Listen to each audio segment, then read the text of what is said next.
ہم کریں گے ہر مظلوم کی حمایت۔ السلام علیکم، میں ہوں حورین فاطمہ اور آپ دیکھ رہے ہیں حمایتی نیوز HD چینل۔ نظر ڈالتے ہیں آج کی اہم خبروں پر۔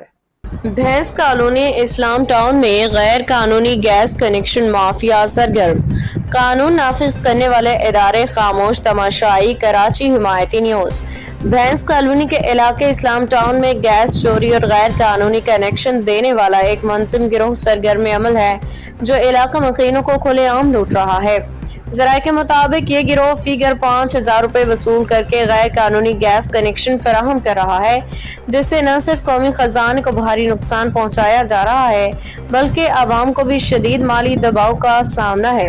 اس گناہ نے کام کو چلانے میں کچھ صحافی حضرات اور کچھ جد برادری کے لوگ اور ایک دو کامریڈ بھی موجود ہیں جن کی سرپرستی میں یہ کام سرعام چل رہا ہے۔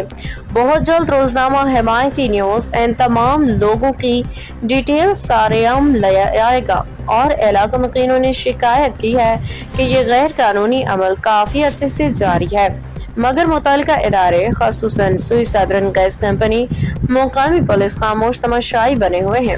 یہ صورتحال قانون نافذ کرنے والے اداروں کی کارکردگی پہ سوالیہ نشان اٹھا رہی ہے۔ کیا ادارے اس مافیا کے خلاف کسی دباؤ کا شکار ہیں یا پھر مبینہ طور پہ کچھ عناصر اس غیر قانونی دھندے میں شامل ہیں؟ قانون کے مطابق گیس چوری، غیر قانونی کنیکشن دینا نہ صرف قابل گرفت جرم ہے بلکہ پاکستان پینل کوڈ کے تحت اس میں ملوث افراد کے خلاف سخت قانونی کارروائی کی جا سکتی ہے۔ فی گیس ایکٹ کے مطابق گیس چوری کرنے والے افراد کو بھاری جرمانہ اور قید کی سزا دی جا سکتی ہے، مگر سوال یہ ہے کہ ابھی تک اس گروہ کے خلاف کوئی مؤثر کارروائی کیوں نہیں کی گئی؟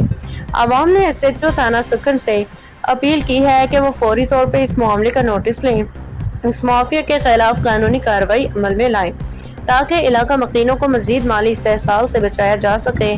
علاقہ مکینوں نے یہ بھی مطالبہ کیا ہے کہ اس گروہ کے سرگنا کا نام جلد از جلد منظر عام پہ لایا جائے تاکہ عوام کو معلوم ہو کہ کون ان کا استحصال کر رہا ہے۔